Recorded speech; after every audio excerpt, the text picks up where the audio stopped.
tek rrethanat cilat ka quar. Andaj është e rëndësishme që ne të krijojmë hapësira në cilat do mundet të flitet për çështje të ndihshme, pa dorza, me mirëkuptim, me idenë se edhe tjetri që në shikim të parë ka qenë kundërshtar për të mos ta quajtur armik, njëjtë ka dhimbje dhe ka përjetimin e tij apo të saj për rastet e caktuara.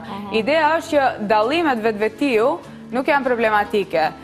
Se si ju qasemi dallimeve është. Edhe ne në nivel shoqëror kemi dinamika të ndryshme, kemi disbalans fuqie në fusha të ndryshme.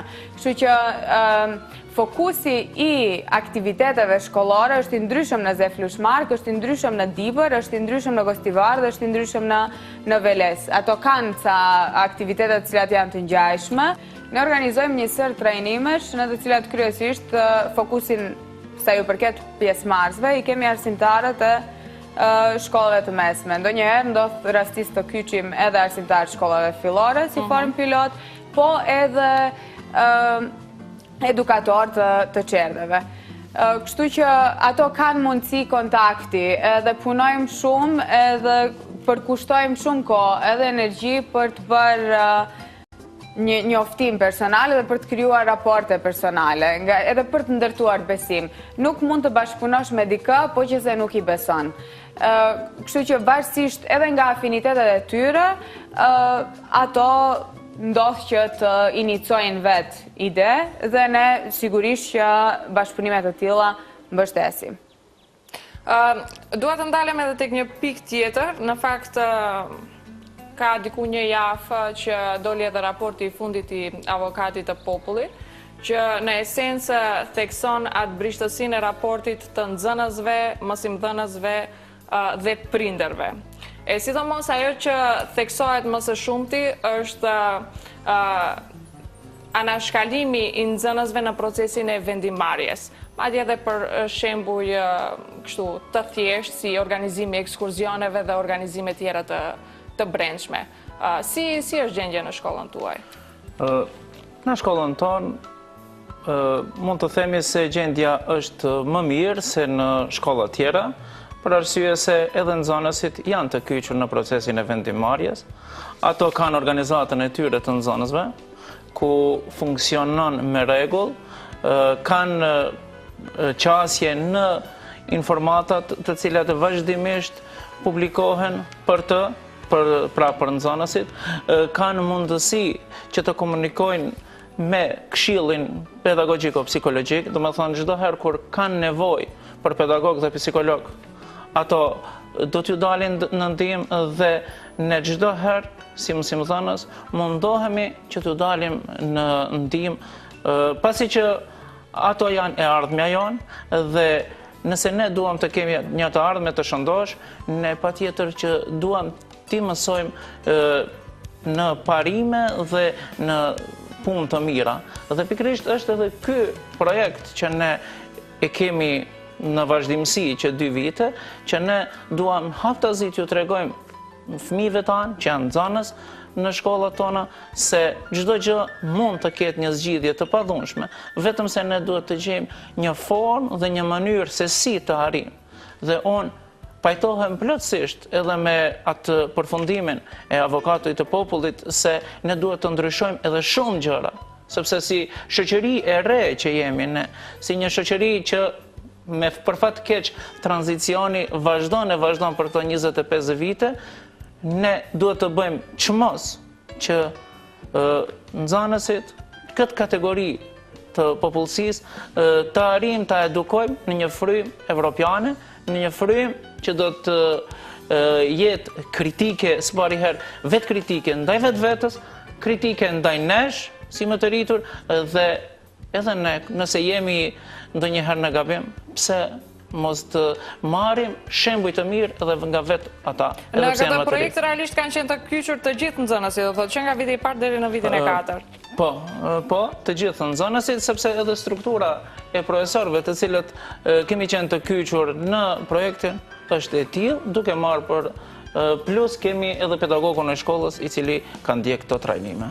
Albulena, mendon që realisht ka hapësirë që projekte të tilla të inicohen edhe me shkollat fillore?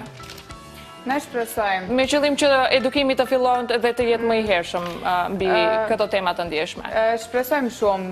Ne kemi filluar gjatë viteve që kaluan në organizatën tonë, kishte një projekt tjetër që quhet PRECD, është njëjtë për arsimin për paqe, por më shumë diskutoheshte rreth dallimeve, qasjeve ndaj dallimeve, nga që punoheshte me më të vegjëlit, punoheshte me çerdhe. Nga që programi ku punoj unë punon me shkolla të mesme, ne vazhdimisht diskutonim si e kemi një hendek, e kemi një gap të cilin do duhet. Edhe andaj edhe filluam në një formë pilot, të shohim se si do funksiononte kjo në shkollat fillore. Dhe veçmë kemi të kyçur arsimtar nga 2 shkolla fillore.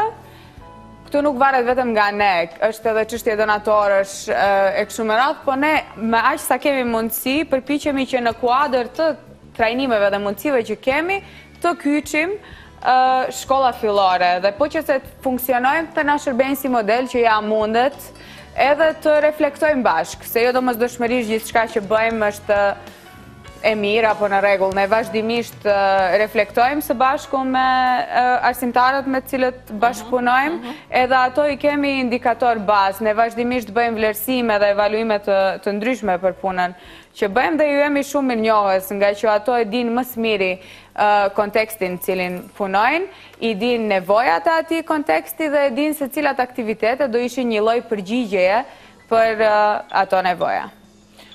Jemi fare në fund të emisionit, ju do të vazhdojni me projekte në fjalë? Nuk stoponi këtu? Patjetër, edhe kjo është në një farë mënyrë edhe vazhd e një sër projekteve të tjera, të cilat sa i përket vlerave, mënyrës së punës, kanë qëllime të ngjashme.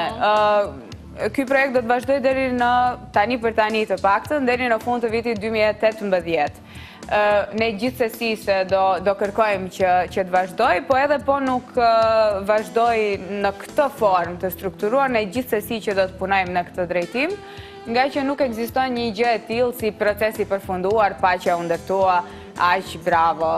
Do me thënë, do ketë vazhdimisht nevojë për reflektim, për mendim kritik, edhe për veprim shoqëror. Sigurisht, është një mision që duhet vazhduar. Ramadan, keni diçka për shtuar për në fund? Unë do të kisha dashur, vetëm do të kisha apeluar, më mirë, themi deri te organet kompetente, se nuk kjo që bëjnë organizatat qeveritare, siç është Megjashi, është një punë e shkëlqyer, mirë po çdo gjë mbetet në atë të mësuarit jo formal.